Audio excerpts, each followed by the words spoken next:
Death, Big Jack Horner, Tai Lung, Drago Bloodfist, Eris, Lord Shen, Kai the Collector, and even Pitch Black. All iconic villains, but what do they have in common? Well, they're from one animation studio, DreamWorks. Disney villains used to run the place. Frollo, Scar, Maleficent, Hades, total legends. But lately, we get movies and villains like Wish, Ralph Breaks the Internet, Strange World, and Raya, the Last Dragon. It feels like Disney put evil on vacation. So the big question now, what does DreamWorks understand about villains that Disney keeps forgetting? You know the one thing that DreamWorks does right away? They don't make you wait to meet the villain. The bad guy walks in early, steals the camera, and instantly sets the tone. Take Death from Puss in Boots: The Last Wish. He doesn't show up with a sad backstory. No. He's there early, eyes glowing red, licking the edges of his blades like he's bored and ready to collect rent from your soul. You feel the danger immediately. I just love the smell of fear.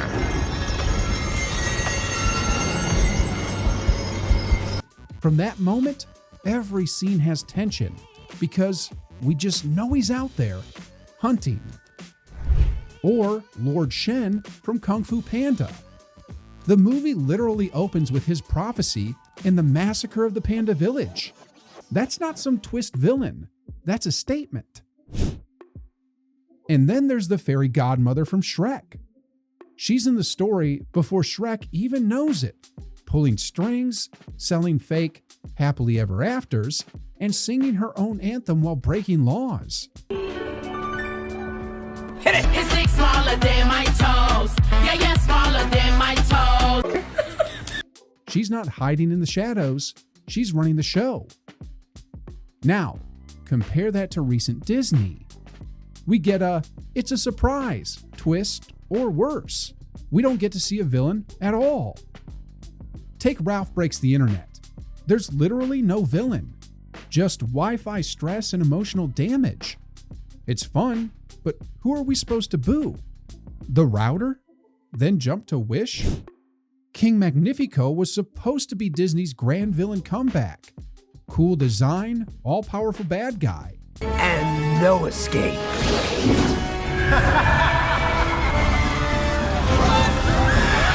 But the villain? I swear I was rooting more for him than Asha. But okay, more on Disney's villains later on. DreamWorks gives villains screen time because they understand presence builds power. The earlier we get them, the more they shape the story. That's what DreamWorks nails. Their villains don't wait for permission to be interesting. They take it. Now let's talk motivation, because this is where DreamWorks villains shine the brightest. Their goals are simple enough to remember, but deep enough to matter. Jack Horner from The Last Wish? This man's motivation is pure chaos. You're not gonna shoot a puppy, are you, Jack? Yeah, in the face. Why? He doesn't want love or power or revenge.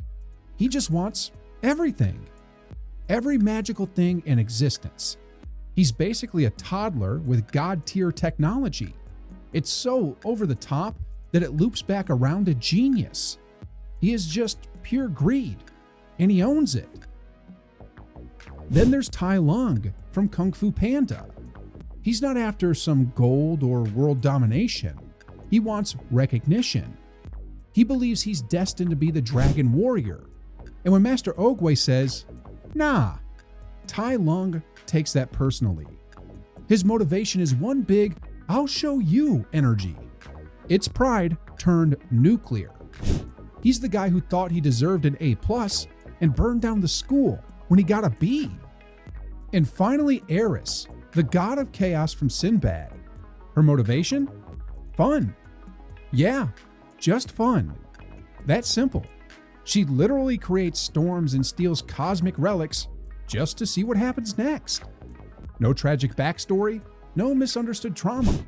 She's chaotic, hot, and unforgettable. See the pattern? Meanwhile, Disney villains lately feel lost. Compare those villains to King Magnifico from Wish. That man just wants power because. Yeah, I still don't know why, actually. He's evil, but we don't feel it. DreamWorks villains have that one-line clarity. You could sum them up in a meme, and it would still make sense. DreamWorks villains don't talk about being evil. They show it. They don't hide behind monologues or tragic flashbacks. They walk in and let their actions do the storytelling. The first time we see Death, he's not sitting in some dark throne room planning. He's already in the bar, right there, watching Puss with that calm, icy stare. Then he draws those twin sickles and cuts him. No warning, no speech, just danger.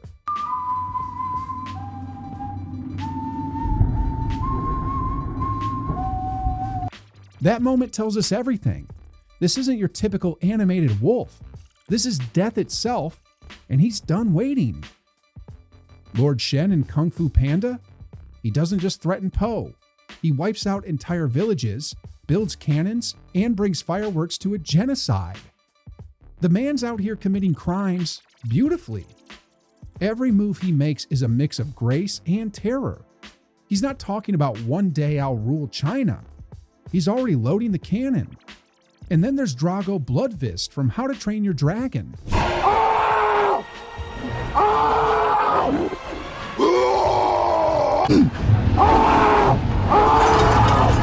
He doesn't whisper about controlling dragons, he actually does it. The dude rides in on a mountain of a dragon that breathes ice and fear.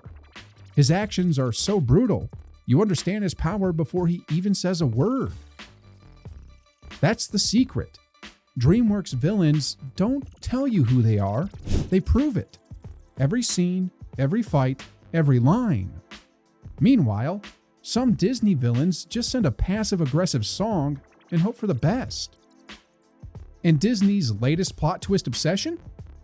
Somewhere along the way, Disney decided villains were out and surprise emotional revelations were in. And listen, sometimes that works. I mean, I love Turbo. That twist was phenomenal. But a lot of the time, it feels like someone forgot to actually write a villain. Take Hans from Frozen. He's just a nice guy until he isn't. His whole heel turn happens in like 2 minutes? It's not shocking, it's confusing. Dude went from, "Can I say something crazy? I love you," to, "I'm gonna murder your sister," in one scene. Then there's Bellwether from Zootopia. For most of the movie, she's basically a background sheep with bangs. Then suddenly, boom, she's the evil mastermind. It could be a fun twist, sure, but because we barely saw her do anything, it doesn't hit. Okay, game time. Let's play Villain Song or Villain Silence. Because remember when villains sang their way into evil? Scar gave us Be Prepared. Ursula went full Broadway with Poor Unfortunate Souls. Even Dr. Facilier had jazz and voodoo. Disney villains used to drop bangers that made you want to dance and be slightly terrified at the same time. Hellfire, this fire in my skin. Now, fast forward. When's the last time a Disney villain dropped a hit? Yeah, you're probably humming Let It Go now, which actually isn't even the villain song. Meanwhile, DreamWorks has the fairy godmother doing I Need a Hero while turning Shrek into a human. Literal chaos and cardio at the same time. And that's not even a villain song. It's a villain concert.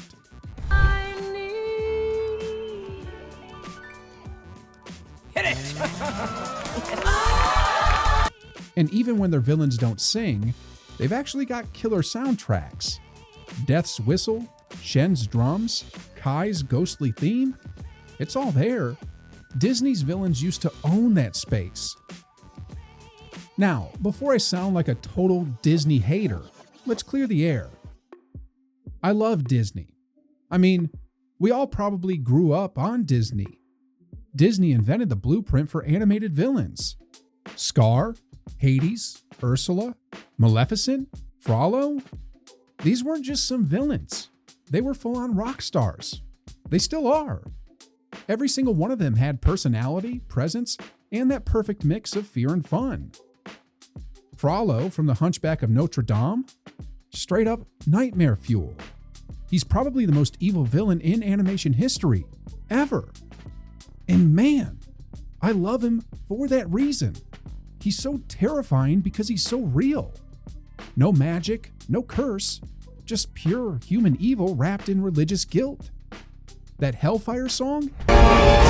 Hellfire, dark fire, now gypsy.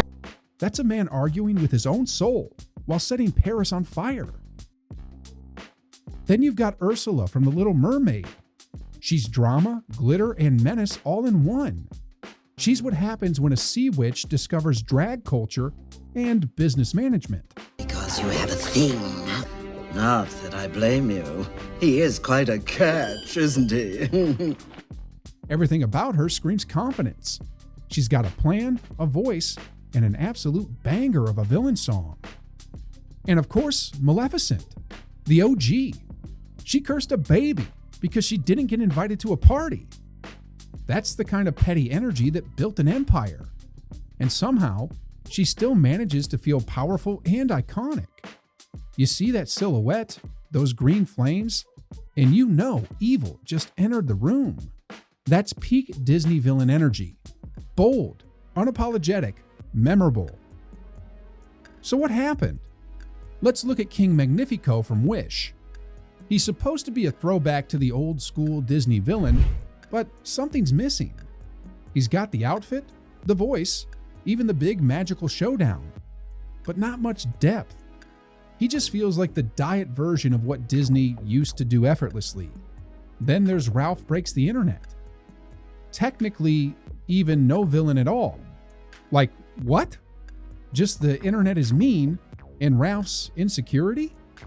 It's not bad storytelling. It's just missing that one solid opposing force that makes the story hit. Imagine how much better that movie would have been if there was an actual king algorithm or some personified digital overlord.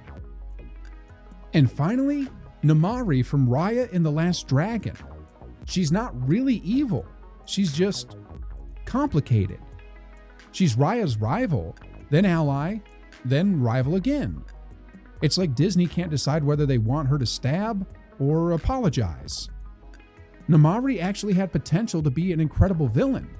Her betrayal could have hit hard, but instead it turns into a misunderstanding arc, and while that's heartfelt, it's also kind of safe.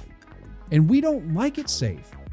DreamWorks isn't scared of villains. Disney lately seems scared of offending them. Now I get it, times have changed. Stories today focus more on empathy and nuance, and that's great. Not every movie needs a big bad wolf, but still, you can make a villain we understand and still fear. You can give them motives and menace. That's what classic Disney used to master, and what DreamWorks still remembers how to do. Because a great villain doesn't make a story darker, it just makes it unforgettable. Okay, so DreamWorks villains don't just show up and leave. They stick to you. They live rent-free in your head long after the credits roll. You remember Death's Whistle, that two-note chill that makes your spine tingle. You remember Lord Shen's feathers, floating like snow after a battle that felt more like a ballet. You remember Tai Lung's roar, echoing through that mountain prison before he breaks his chains. And you definitely remember Eris, slinking through liquid starlight like she owns the universe. Take, for example, Kai the Collector. Nice. Very tacky. How dare you set foot on these grounds? I mean, you can't forget this guy. The moment he walks in, glowing green and full of stolen chi, you know you're in for something wild. He's larger than life, cocky, dramatic, and rocking jade jewelry made of his enemies. Kai's motivation isn't even complicated. He just wants recognition. He wants everyone to know he's back. These villains stay because they're built to linger. DreamWorks gives them moments, bold, cinematic, goosebump level scenes that burn into your memory. It's not just what they do, it's how they make you feel. Every DreamWorks villain has that signature. Death has silence, Shen has grace, Tai Lung has fury, Kai has swag. Even Drago Bloodfist has that haunted growl. A man broken by power who refuses to be small again. You don't just watch these villains, you feel them. Now, compare that to modern Disney villains. Can you even name the bad guy from Wish without Googling it? Or Strange World? Or Elemental? That's because Disney's villains aren't getting their moment anymore. No grand entrance, no unforgettable song, no shot that makes you sit back. DreamWorks commits to the moment. They let their villains take up space with music, color, sound, and confidence. You leave the theater remembering their faces, their voices, their energy. That's the secret sauce. You might root for the hero, but deep down, you know who really stole the movie. So the villain starter pack you might want to steal? Enter early, exit loud. Don't wait until the finale to introduce your bad guy. DreamWorks villains show up early and steal oxygen from the hero. Give them screen time. We want to feel their shadow. Keep the motive simple, but turn the dial up to 11. Greed, pride, chaos, fear. Pick one. Commit. Jack Horner wants everything. Tai Lung wants respect. Kai wants fame. It's clean. It works. Give them a signature, a whistle, a color, a line, something that burns into your memory. Death's whistle is scarier than half the jump scares in horror movies. Let them win for a bit. Shen, Tai Lung, Drago, they all dominate before falling. The hero's growth means more when the villain actually lands a punch. Stop redeeming everyone. It's okay if someone's just bad. Not everyone needs therapy. Some just need screen time. DreamWorks kept villainy fun.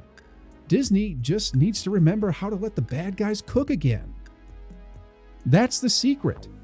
DreamWorks never stopped loving its villains. They let them be dangerous, funny, stylish, and alive. Disney used to do that too, but somewhere along the way, they traded lightning bolts for life lessons.